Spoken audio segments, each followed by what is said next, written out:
நம்ம எல்லாருக்குமே வாழ்க்கையில ஒரு பெரிய குறிக்கோள் இருக்குங்க.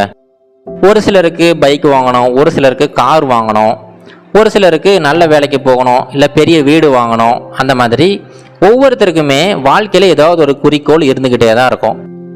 ஆனா உண்மையிலேயே இதுல எத்தனை பேர் அவங்க நினைச்ச அந்த குறிக்கோளை அடையிறாங்க அப்படின்னா ரொம்ப சொற்பமான மனிதர்கள் தான் அவங்க நினைச்ச குறிக்கோளை அடையிறாங்க. அப்ப இன்னும் இருக்கிறவங்கலாம் ஏன் அந்த குறிக்கோளை அடைய முடியறதில்ல? ஒரு இலக்கை வச்சுட்டு அந்த இலக்கை எதனால நம்மளால அடைய முடியறதில்ல அப்படிங்கிறத நீங்க எப்பயாவது யோசிச்சிருக்கீங்களா? இதுக்கு ரொம்ப முக்கியமான ஒரு காரணம் என்னன்னா, நீங்க முதல்ல ஒரு இலக்கை வச்சுக்கிட்டு ஓட ஆரம்பிப்பீங்க. ஆனா அப்படி ஓடிக்கிட்டு இருக்கும்போது ஸ்டார்டிங்ல கொஞ்ச நாட்கள் அந்த இலக்கை நோக்கி தான் ஓடிக்கிட்டு இருப்பீங்க. ஆனா ஒரு சில நாட்கள் இல்லை ஒரு சில வாரங்கள் கழிச்சு உங்களுக்கு அந்த டிஸ்ட்ராக்ஷன் அப்படிங்கிறது வந்துடும். இப்போ அந்த டிஸ்ட்ராக்ஷன் காரணமாக என்ன பண்ணுவீங்க, உங்கள் மனம் போன போக்கில் உங்கள் இலக்கை தவிர்த்து வேற ஒரு திசையில் ஓட ஆரம்பிச்சிருவீங்க. ஆனால் ஒரு மாயை மாதிரி அந்த இலக்கை நோக்கி ஓடுற மாதிரி தான் உங்கள் மனசுக்குள்ளே தோணிக்கிட்டே இருக்கும். ஆனால் உண்மையிலே அந்த இலக்குங்கிறது வேற ஒரு திசையில் இருக்கும். இந்த டிஸ்ட்ராக்ஷன் காரணமாக நீங்கள் வேற ஒரு திசையில் ஓடிக்கிட்டு இருப்பீங்க. இது கடைசியில் எங்கே போய் முடியும் அப்படின்னா, நீங்கள் உங்களுக்குள்ளாரே நம்மளாலாம் அது சாதிக்க முடியாது, நம்மளுக்கெல்லாம் அந்த மாதிரி டார்கெட்டே வைக்கக்கூடாது, நாமெல்லாம் அதுக்கு ஆசைப்படக்கூடாது அப்படிங்கிற மாதிரி உங்களுக்குள்ளாரே ஒரு தாழ்வு மனப்பான்மையை உருவாக்கி விட்டுடும். இந்த மாதிரி நாம் குறித்த அந்த இலக்கை போய் அடையிறது எப்படி, இந்த இடையூறுகள்ல இருந்து எப்படி விடுபடுறது, இந்த மாதிரி விஷயங்களை தான் ஜென் மாஸ்டர்ஸ் அவங்க சீடர்களுக்கு எப்பவுமே சொல்லிக் கொடுப்பாங்க. அந்த ஜென் மாஸ்டர்ஸ் முக்கியமாக அந்த சீடர்களுக்கு இந்த இலக்கை எப்படி அடையிறது, அந்த இலக்கை நோக்கி போகும்போது வர அந்த இடையூறுகளை எப்படி தவிர்க்கலாம் அப்படிங்கிறத ஒவ்வொரு நாளுமே அவங்களுக்கு பயிற்சி மூலமாக சொல்லி கொடுத்துக்கிட்டே இருப்பாங்க. இந்த மாதிரி இடையூறுகள் சாதாரண மனிதர்களுக்கு மட்டும் இல்லைங்க, ஜென் குருக்களுக்குமே நடக்கும். அந்த மாதிரி நடந்த ஒரு சின்ன நிகழ்வை தான் இன்னைக்கு நம்ம பார்க்க போகிறோம். முன்னொரு காலத்தில் ஒரு அழகிய மலை பிரதேசத்தில் ஒரு ஜென் ஆசிரமம் ஒன்று இருந்துச்சு. அந்த ஜென் ஆசிரமத்தில் நிறைய ஜென் குருக்கள் இருந்தாங்க, நிறைய மாணவர்களுமே இருந்தாங்க. இப்போது அங்கே இருக்கிற அந்த ஜென் குருக்கள்லாம் சேர்ந்து ஒரு சின்ன போட்டி ஒன்று வைக்கிறாங்க. அது என்னன்னா, யார் அதிக நேரம் பேசாமல் இருக்கிறது அப்படிங்கிற ஒரு போட்டி தான். இந்த போட்டிக்கு அங்கே இருக்கிற புதுசாக ஜாயின் பண்ண எல்லா சீடர்களுமே கலந்துக்கலாம் அப்படின்னு சொல்லிட்டு ஒரு அறிவிப்பு வெளியிடுறாங்க. இதை கேட்ட உடனே நிறைய சீடர்கள் வராங்க. ஆனால் அதில் ஒரு 4 சீடர்கள் மட்டும்தான் கண்டிப்பாக இந்த போட்டியில் கலந்துக்கிறோம் அப்படின்னு சொல்லிட்டு அந்த தலைமை குருக்கிட்ட வாக்குறுதி கொடுக்குறாங்க.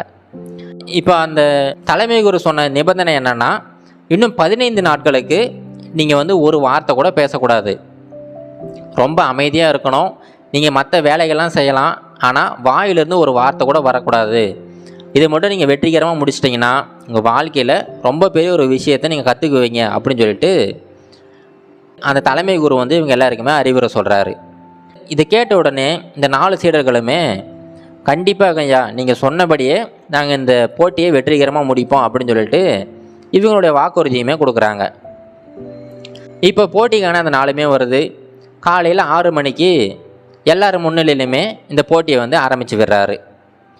இப்போ அந்த பகல் ஃபுல்லாக இவங்க யார்கிட்டையும் பேசலை, ரொம்ப அமைதியாக இருக்காங்க, எந்த ஒரு டிஸ்ட்ராக்ஷனுமே இல்லாமல் நல்லபடியாக தான் போய்கிட்டு இருக்குது. இப்படி எல்லாமே நல்லா தான் போய்கிட்டு இருந்துச்சு. இப்போ அன்றைக்கி இரவுமே வருது. இப்போ அந்த இருளெல்லாம் போக்குறதுக்காக அவங்களுடைய அறையில் ஒரு சின்ன மெழுகுவர்த்தி ஒன்று ஏற்றி வச்சுருக்காங்க. அந்த மெழுகுவர்த்தி வெளிச்சத்தில் இந்த 4 ஜென் சீடர்களுமே ரொம்ப அமைதியாக உட்காண்ட்ருக்காங்க. அப்போது திடீர்னு அங்கே ரொம்ப அதிகமாக காற்றடிக்குது. இவங்களோட அறையில் அந்த ஜன்னலுமே திறந்து வச்சுருக்காங்க. இப்போது வேகமாக அடித்த அந்த காற்று அந்த ஜன்னல் வழியாக உள்ளே அங்கேருந்து அந்த மெழுகுவர்த்தியை அணைச்சிடுச்சு. இப்போ உடனே அந்த அறையில் ஃபுல்லாக இருள் சூழ ஆரம்பிச்சிடுச்சு. இப்போ என்னென்னா, அங்கே இருந்த 4 சீடர்களில் முதல் சீடர் சொல்கிறாரு, ஐயோ மெழுகுவர்த்தி அணைஞ்சிருச்சு அப்படின்னு சொல்லிட்டு சொல்கிறாரு. அவர் சொன்ன உடனே 2வது சீடர், ஏன்பா நாம் தான் பேசக்கூடாது முடிவு எடுத்துருக்கோம்ல, ஏன் பேசிக்கிட்டு இருக்க அப்படின்னு சொல்லிட்டு 2வது சீடர் சொல்கிறாரு. இதை கேட்டுக்கிட்டு இருந்த அந்த 3வது சீடர் நீங்கள் 2 பேருமே இந்த போட்டியில் தோத்துட்டீங்க அப்படின்னு சொல்லிட்டு அவருடைய வாயிலிருந்துமே அந்த வார்த்தைகள் வருது. இப்போ 4வது ஒருத்தர் இருக்கார் பார்த்தீங்களா, அவர் என்ன சொல்கிறாருன்னா, நான் மட்டும்தான் இன்னும் பேசாமல் இருக்கேன், நீங்கள் 3 பேருமே பேசிட்டீங்க, 3 பேருமே இந்த போட்டியில் தோத்துட்டீங்க அப்படின்னு சொல்லிட்டு அவர் வாயிலிருந்துமே அந்த வார்த்தைகள் அவர் அறியாமலே வர ஆரம்பிச்சிருச்சு. இப்போ என்னென்னா, இந்த கதையிலேருந்து நம்ம பார்க்க வேண்டியது ஒன்றே ஒன்று தாங்க. நமக்கு சரியான பயிற்சி இல்லை அப்படின்னா நம்மளால் கண்டிப்பாக அந்த இலக்கை நோக்கி சரியான திசையில் ஓட முடியாது. இந்த டிஸ்ட்ராக்ஷன்ஸ்னால் கண்டிப்பாக நாம் விலகி ஓட வேண்டிய ஒரு சூழ்நிலைக்கு தள்ளப்பட்டுருவோம். இப்போ இந்த கதையில் அந்த சீடர்களுக்கு பதிலாக நல்ல பயிற்சி பெற்ற அந்த குருமார்கள் இந்த போட்டியில் கலந்துக்கிட்டு இருந்தாங்கன்னா அங்கே சுச்சுவேஷனே வேறு மாதிரி இருந்திருக்கும்.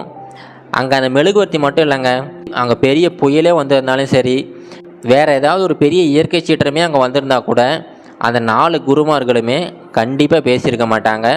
ஏன்னா அவங்க அதுக்கான பயிற்சியை அவங்க எடுத்திருப்பாங்க. இந்த சீடர்கள் அப்போ தான் ஜாயின் பண்ணவங்க அப்படிங்கிறதுனால அவங்களுக்கு இன்னும் பயிற்சி தேவைப்பட்டுச்சு. இந்த போட்டியில் அவங்க தோற்றது மூலமாக அவங்க ஒரு நல்ல ஒரு விழிப்புணர்வை கற்றுக்கிட்டாங்க.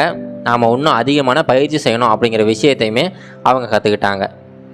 இது போல் தாங்க நம்ம வாழ்க்கையிலுமே நாம் இந்த இலக்கை நோக்கி ஓடும்போது கண்டிப்பாக பலவிதமான இடையூறுகள் வரும். இதை நீங்கள் அன்றாட வாழ்க்கையில் ஒவ்வொரு இடத்துலையுமே பார்க்கலாம். நீங்கள் முக்கியமாக ஒரு சில விஷயங்கள் செய்யணும் அப்படின்னு சொல்லிட்டு நீங்கள் ஆரம்பிப்பீங்க. ஆனால் அது செஞ்சுக்கிட்டு இருக்கும்போதே வேறு ஒரு சின்ன வேலை வரும், இல்லை வேறு ஏதாவது ஒரு சின்ன இடையூறு வரும். உடனே நீங்கள் செஞ்சுக்கிட்டு இருக்கிற வேலையை விட்டுட்டு அடுத்து அந்த வேலையை பார்க்குறதுக்காக போய்டும். இது ஒரு சின்ன எக்ஸாம்பிள் தாங்க. இதே போல் தான் உங்கள் வாழ்க்கையில் நீங்கள் பெரிய பெரிய இலக்குகள் வச்சுருப்பீங்க. அந்த இலக்கை நோக்கி ஓடும்போது பல இடையூறுகள் வரும். அதெல்லாமே இடையூறுகள் தான் அப்படிங்கிறத நீங்கள் முதல்ல சரியாக இனம் காணணும். அப்படி கண்டுபிடிச்சிட்டிங்கன்னா கண்டிப்பாக அந்த இடையூறுகளை ஒதுக்கி வச்சுட்டு உங்கள் இலக்கை நோக்கி நீங்கள் வேகமாக ஓட முடியும். அப்படி நீங்கள் ஓடினா மட்டும்தான் உங்களுடைய இலக்கை நீங்கள் அடைய முடியும். நீங்கள் வேறு எந்த காரணங்களுமே சொல்ல தேவையில்லை. கண்டிப்பாக எல்லாருமே இந்த இலக்கை அடையலாம்.